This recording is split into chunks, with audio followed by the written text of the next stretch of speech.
বিসমিল্লাহি আল্লাহু আকবার, বিসমিল্লাহি আল্লাহু আকবার। ধরে থাকেন, বেহুশ হয়ে যাবে, ধরে থাকেন। পছন্দ করো, ভালোবাসো, সেই জন্য আসছো। তা এর আগে যারা ছিল তারা মরছে যে তুমি জানো না? তাহলে তারপরে আসছো কেন? ভালো লাগে। হ্যাঁ, ভালো লাগে। ভালো লাগে। তোর কি মা লাগে? তুই মায়ের কাছে আসছিস বেটা, ভালো লাগে। তার স্বামী নাই? তার স্বামী নাই? এই মেয়ের স্বামী নাই? আছে কিনা? জানি না। এই মহিলার স্বামী আছে কিনা?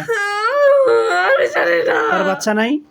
আমি জানি না। এই মহিলা তো বিবাহিত, তার স্বামী আছে, বাচ্চা আছে, তুই তারপরে তার কাছে আসছিস কেন বেয়াদব? এর আগে যারা ছিল তাদেরকে যে মেরেছিলাম তুই জানিস? হ্যাঁ, জানো? তুমি জানো? তাহলে তার কাছে আসছো কেন? এর আগে যারা ছিল তাদেরকে মেরে জাহান্নামে পাঠিয়েছে, এটা তুমি জানো না? তাহলে তুমিও কি জাহান্নামে যাইতে চাও? না। মরতে চাও? মরার জন্য আসছো? হ্যাঁ, মরার জন্য কেউ কি আসছো? মারা যেতে চায়? মারা যেতে চায় না, তাহলে তো আসছো কেন? তোমরা জানো না যে এখানে আসলে মরতে হবে? ভালো করে শুনছেন আপনারা কি বলতেছে? শুনছেন? তা আপনারা তো মাঝে মাঝে বলেন যে হুজুর এখনো যে জিন আসে, আগেরটা মনে হয় মরে নাই, জিন মরলে আবার আসে কেন? এই সব কথা কেন বলেন? এখন শোনেন, প্রশ্ন করেন। এরা আপনাদের সামনে তো অনেক মিথ্যা কথা বলে। এখন কি? হ্যাঁ, এই জন্য তো এর মাকে তো আনতে বলছিলাম। আপনারা আসছেন কেন? তার মাকে নিয়ে আসতে পারেন নাই? এর মা মোবাইল করে করে কান্নাকাটি করে বলে হুজুর জিন মরে নাই, আবার জিন আইছে, এই হয়েছে সেই হয়েছে।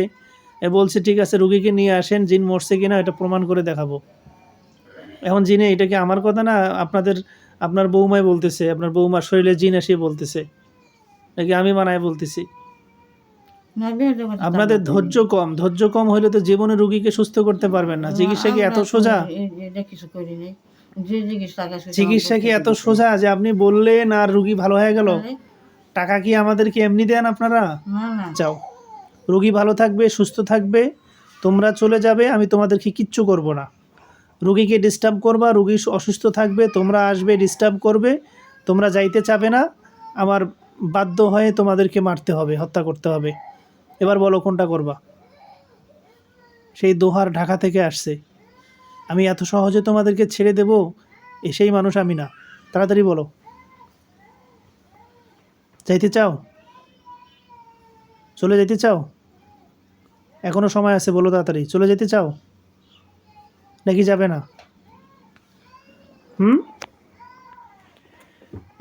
যাবে না। যাবে না? না। ঠিক আছে, এই হত্যার জন্য তুমি নিজে দায়ী। কারণ আমরা শুধু ওসিলা খুঁজি যে কোন সময় এই জিনকে হত্যা করা যাবে। কারণ কাল কিয়ামতের দিন মানুষ এবং জিন এই দুই জাতির হিসাব হবে। আল্লাহ জান্নাত এবং জাহান্নাম এই দুই জাতিকে দিবে। এছাড়া পৃথিবীতে আরও যত মাখলুক আছে সবাইকে আল্লাহ তাআলা কাউকে জান্নাতের মাটি বানাই দিবেন, আর কেউ আছে মারা যাওয়ার পরে তাদের হিসাব নিকাশ শেষ, দুনিয়াতে যা হায়াত পেয়েছে শেষ, পরকালে তাদের কিছু নাই। কিন্তু মানুষকে আল্লাহ তাআলা কাউকে জাহান্নাম দিবেন, কাউকে জান্নাত দিবেন। এর ভিতরে মানুষ এবং জিন, একজন মানুষকে হত্যা করলে যেই পাপ, একজন জিনকে হত্যা করলে সেম পাপ। তো একটা জিনকে আমরা কখন হত্যা করি? আমরা হত্যা করার আগে চিন্তা করি যে তাকে হত্যা করা জায়েজ আছে কিনা, জায়েজ হবে কিনা। কোরআন এবং হাদিস থেকে তখন আমি মাসআলা অন্বেষণ করি। তোমরা যারা আছো, তোমরা পুরুষ জিন, এই মেয়ের সাথে তোমরা জিনা করো, সর্বক্ষণ তোমরা খারাপ কাজ করো তার সাথে, এবং তোমরা তার সন্তানকে তার কাছে আনতে দাও না, সন্তানকে কোলে নিতে দাও না, সন্তানকে আদর করতে দাও না, তার স্বামীর সাথে কথা বলতে দাও না, বৈবাহিক বিবাহিত সম্পর্ক তোমরা নষ্ট করে দিয়ে রাখার চেষ্টা করো, এবং এই মেয়েকে বিভিন্নভাবে কষ্ট দাও। সে কোরআন পড়তে পারে না, নামাজ পড়তে পারে না, ইবাদত করতে পারে না, এই সবগুলোর পিছনে তোমরা দায়ী। আর এতগুলো অপরাধের জন্য তোমরা হত্যার যোগ্য। এবং এখন পর্যন্ত তোমাদেরকে আমি সুযোগ দিয়েছিলাম যে চলে যাইতে চাইলে আমি ক্ষমা করে দেব, তোমরা বলতেছো যাবে না। আমার কি দয়া ফাটি পড়তেছে? আমার এত দয়া নেই। আমি তোমাদেরকে হত্যা করতে বাধ্য হলাম। পূর্বের শয়তানগুলো যেভাবে মরছে, এখন তোমাকেও মারতে বাধ্য হলাম। না।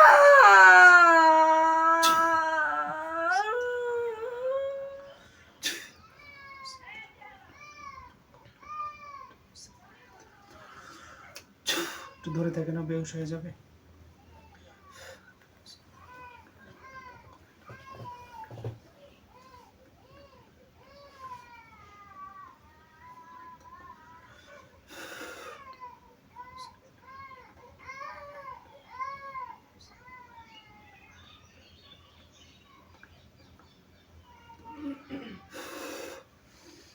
এই মুহূর্তে এই খবিজগুলোকে জবাই করে শেষ করে দিলাম। আমিন। আল্লাহ তুমি কবুল করো, এই মেয়েকে শেফা দান করো। আমিন। বিসমিল্লাহি আল্লাহু আকবার, বিসমিল্লাহি আল্লাহু আকবার কবিরা। ধরে থাকেন, বেহুশ হয়ে যাবে, ধরে থাকেন।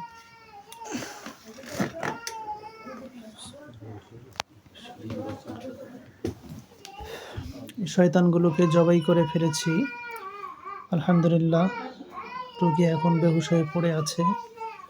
আমরা ওনার জ্ঞান ফিরে নিয়ে আসবো, তারপরে ওনাকে জিজ্ঞাসা করব, কথা বলবো। কি নাম আপনার বলেন তো? মনিরা। একটু জোরে বলেন। মনিরা। মনিরা, একটু আগে কি হয়েছিল কিছু মনে আছে আপনার? বলতে পারেন কি কি করছেন, কি কি বলছেন, কি হয়েছিল কিছু মনে আছে? কিছু মনে নেই? আপনার শরীরে কিছু জিন ভর করছিল। এর আগে যে জিনগুলো ছিল তাদেরকে মেরে ফেলার পরে নতুন করে কিছু জিন আসছিল, তারা আপনাকে ডিস্টার্ব করতেছিল। এখন তাদের সাথে কথা বলেছি, তাদেরকে ক্ষমা করতে চেয়েছিলাম, তারা যাইতে রাজি না, এই জন্য তাদেরকে হত্যা করে ফেলেছি, মেরে ফেলছি। ঠিক আছে, ওনার বাচ্চাকে নিয়ে আসেন, বাইরে কান্নাকাটি করতেছে, ঝাড়ফুঁক করে দেই।